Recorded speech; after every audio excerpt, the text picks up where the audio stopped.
Hi, I'm Dorian Williams. What's up? I'm Khalil Shakir. Hi, I'm Reggie Gilliam. Hey, I'm Reed Ferguson With the Buffalo Bills. We're no scientists, but we know how to play it safe in the red zone. and in the path of totality. What does that mean? A total solar eclipse happens when a moon passes between the sun and Earth, blocking the sun's light for a few minutes. When you're in the path of totality, you can see the total eclipse. On April the 8th, New York State will experience a total solar eclipse. Here are 5 tips. Don't look directly at the sun and get approved eclipse glasses. Oh, Lord. I don't know if they fit on my big head. We're just gonna hold them up. Check the weather and dress accordingly. Wear sunscreen.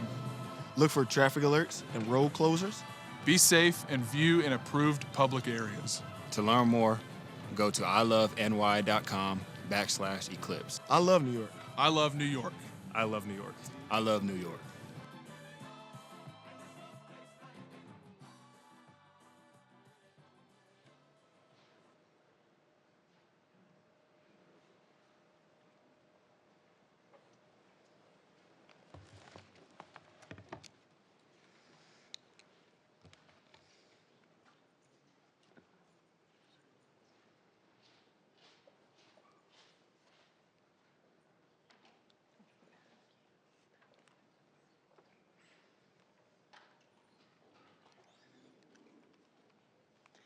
Good morning, everyone. I want to introduce the governor of this great state, Governor Kathy Hochul, who has a few words to share with you about what we anticipate to be a phenomenal event in 2 weeks.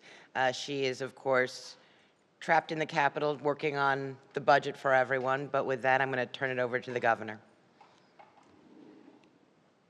Thank you, Commissioner and Catherine Garcia. You do an incredible job as the head of our state operation. I'm really sorry I couldn't be there. I had hoped to join, but we're in the final days, making real progress on the state budget, which has a deadline that is looming. So I want to continue making the progress that we started. So I couldn't break away today, but this is really important that we take this opportunity to celebrate what is going to be a phenomenal event. And the epicenter of this, and I agree with the Buffalo Bills, we all love New York. The epicenter that the world will be watching will be in the great state of New York. We have been preparing for this for many, many, many months and getting people excited. This is going to be great for our tourism. It's going to bring in thousands, if not millions of people to localities all the way along the trajectory of this. It's going to be Jamestown and Buffalo and Niagara Falls and Plattsburgh and everything in between. So we're excited. And as the bills mentioned, there are some factors to consider, and I'm going to leave that to my commissioners and my head of state operations to explain more about it and to answer your questions about what this is going to be like. But we want everybody prepared for this, take advantage of this exciting moment this is New York's chance to be in the sun and the limelight, and to make sure that we all do this in a smart, healthy way that people remember for generations to come. So we want to make sure you know where to watch. Take the precautions and all these, we saw from the last experience many years ago that there were a lot of traffic jams and people running out of gas. And we're not going to let that happen in New York because we're New Yorkers and we'll be prepared. So that's what today is all about. So I'm looking forward to hearing all the questions and all, but I do have to stay here and keep my head down and get this to over the finish line or into the end zone, as we would say at a Buffalo Bills game. Thank you, everybody. And let me turn it back over to Catherine Garcia, our head of state operations. Thank you very much, Governor. I want you to start with taking a look at the screens, and you'll see the visual modeling for what is really going to be a truly amazing event. As you can see, I'm a little bit excited about it. A total solar eclipse, which is going to pass by on April 8th, 2 weeks from today, as the governor said, from Johnstown all the way up across the state in the north through the Adirondacks. It'll take about 2.5 hours for it to move through the event in our state, but it'll be just a small portion of time when we are in a total eclipse. The last time it happened in the state of New York was 1925, and it is not going to happen again until 2079. So I feel like this is my one opportunity. We want to provide some really important information to you for this literally once-in-a-generation experience. We have been planning for this for 18 months. We've created an interagency task force to ensure that we are promoting the tourism, but we are keeping people safe. It has included over 20 agencies, and we are prepared for problems in areas around transportation or cell service, or goodness gracious, what's going to happen if there are not enough bathrooms on the thruway. Some are here with me today, so this is just a small portion of the commissioners that have been involved and the agencies that have been involved. Commissioner Jackie Bray, the Division of Homeland Security and Emergency Services, Commissioner Marie-Therese Dominguez, Department of Transportation, Commissioner Hope Knight, Empire State Development, Commissioner James McDonald, Department of Health, and representatives from the Parks Department, Thruway Authority, and the Department of Environmental Conservation. Before we get into details of our preparation, let's talk about why this event is so special. Eclipses have captivated humanity. They offer a rare glimpse into the workings of our solar system, where the moon moves in front of the sun, briefly cloaking it in shadow. This is a moment that really sparks curiosity. As you all who are just with us for the weather balloon launch, the excitement that those students have about being able to participate in this event is really very palpable. And let's not forget, it's going to be breathtakingly beautiful. Everything transforms into twilight. There is a 360-degree sunset. Planets and stars will suddenly fill the sky. Birds and animals will go quiet. And a rare chance to see a solar corona, the sun's wispy outer atmosphere. It is really going to be an unforgettable moment. First, as we said before, know where to watch. This is where you will have to be to get the full effect of the eclipse. As the governor said, the path goes through Jamestown, Rochester, Buffalo, Niagara Falls, and on to Plattsburgh. You know, if you already live there, you're one of the lucky ones. However, if you are planning on traveling to one of these locations, we cannot stress enough, leave lots of time. We anticipate that there will be hundreds of thousands of visitors, and there will be many large events planned. Not only are we expecting all of these visitors, but the timing of the eclipse, obviously in the late afternoon, overlaps with our everyday rush hour. You know, this is a recipe for severe congestion. And as some of you may remember, in 2017 in other parts of the US, there was very severe traffic where people were in their cars for up to 10 hours. We do not want that to happen in New York. That is why we have been planning. So if you have to travel day of, please be extra patient. But if your schedule is flexible, we strongly, this is for Commissioner Knight, we strongly recommend you staying an extra day or two to explore upstate New York and all we have to offer. You know, venture into one of our beautiful state parks, sample a local brewery, or spend some time in our vibrant upstate cities.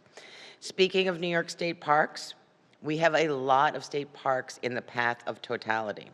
Because of this, the Parks Department has opened up their campgrounds early. They are 100% sold out for Sunday night and at 93% sold out for Monday night, which is good on two reasons. We want people to have a really glorious place to watch it, but also it means they will not be getting back on the road right away. NASA and Parks will be collaborating to provide programming and special events in Niagara Falls, and we're very excited that NASA chose us. And of course, be safe and take proper precautions when looking at the sun. Looking at the sun without proper eye protection can literally cause permanent damage. And so we have special glasses, Eclipse glasses, that will be available in limited quantities at our welcome centers and at our thruway rest stops across the state. If you buy a pair of Eclipse glasses online or in a store, please make sure they are from a trustworthy source. Literally, if you can see your hand in front of your face with the glasses on, if you can see, they're not good. If you try these, you cannot see anything unless you are staring directly at the sun. If you are viewing the eclipse with kids, please take special care to ensure that they are not looking directly at the sun.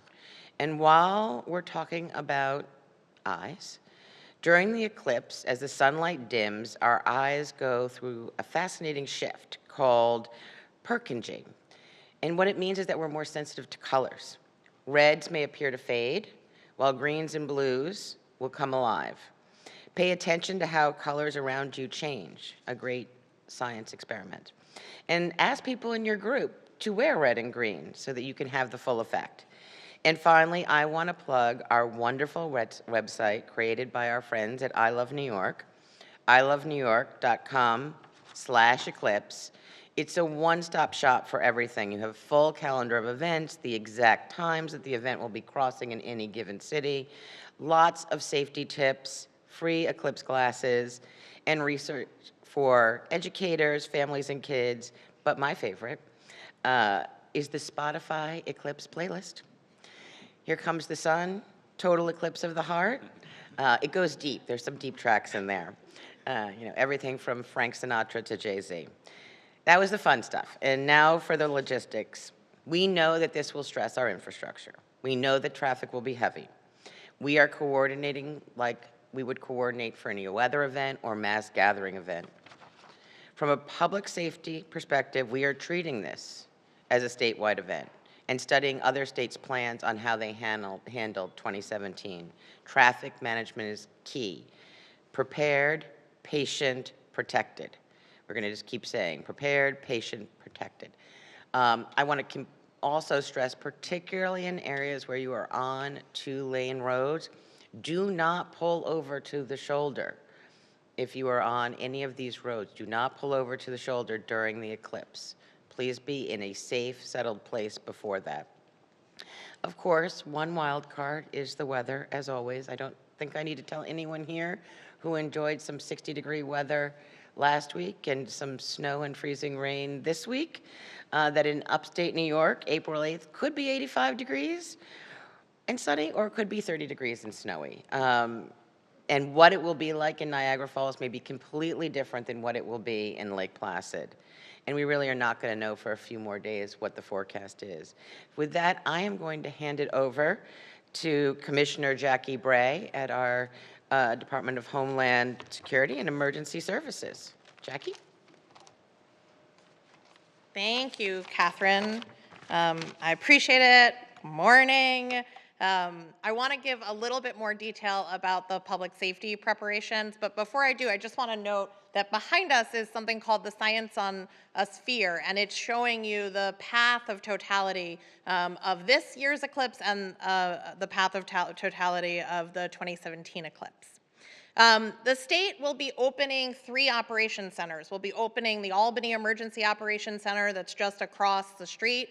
We'll be opening 2 regional operation centers, one in the Buffalo area and one in the Lake Placid area.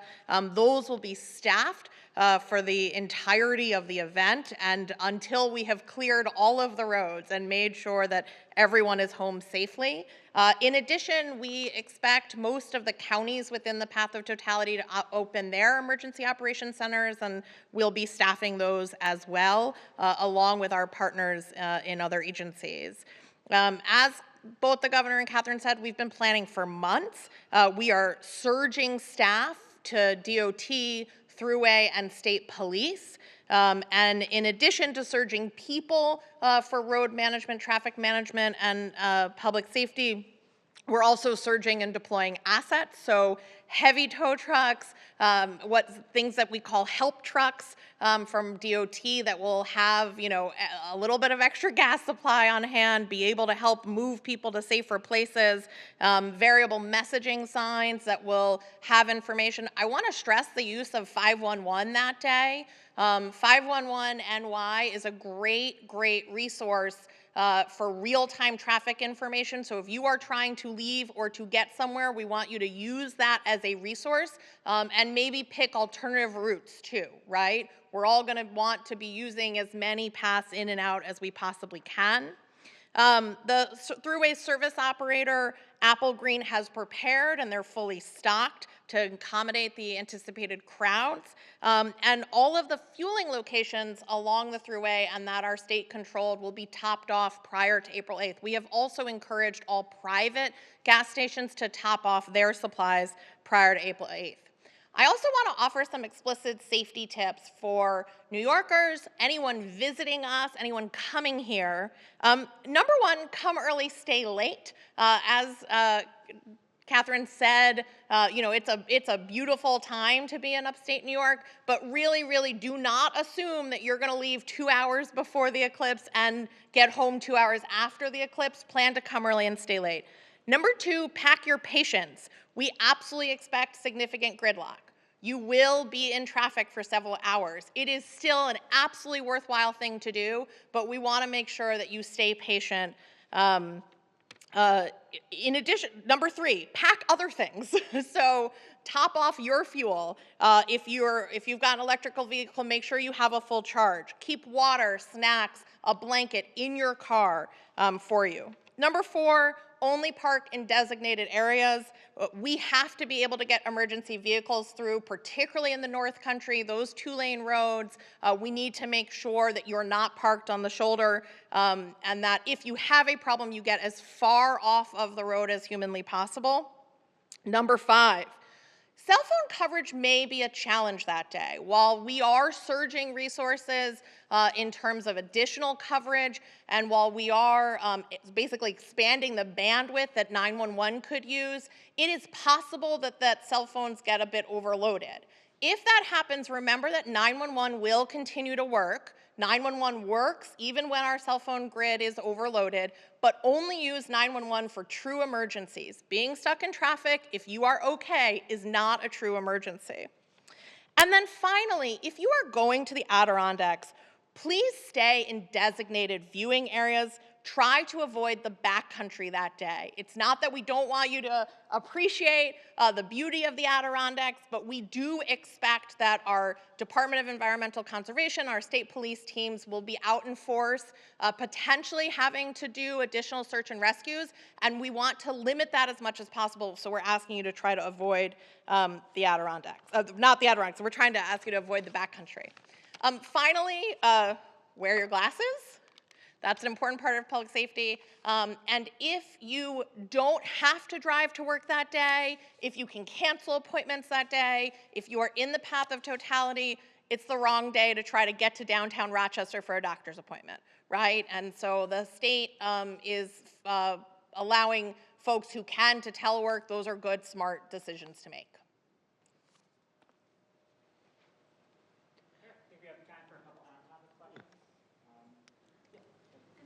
Dangers, is the state recommending schools close for the day or close early? We have seen some schools already announce that they are going to be taking those actions. So we have been coordinating very closely with the local school districts. This is part of the many months. And yes, many of them are determining to close. As I said, and as Commissioner Bray said as well, to the extent that you do not have to travel, we would like you to try and not travel. So the state has made the decision that for our employees that can work from home, they should work from home that day. We are leaving it to the local school districts to make a determination, but they need to have a plan of how they were going to move those kids around, and we are encouraging them where they can to keep their kids home or have a remote day. Erica in the back. Yeah, surrounding the traffic, you mentioned in 2017 there were things that you saw that you wanted to improve upon. Could you mention a couple of those specifics and what you're going to change now? Yeah, certainly. So in 2017 in several other states, there were very long traffic. So what happens when people are stuck for a very long time? It's very similar to what happens in a blizzard. They run out of fuel, they don't have anything to eat, and they don't have water. So one is getting the message out, as we do with any severe weather storm, of expect there to be traffic.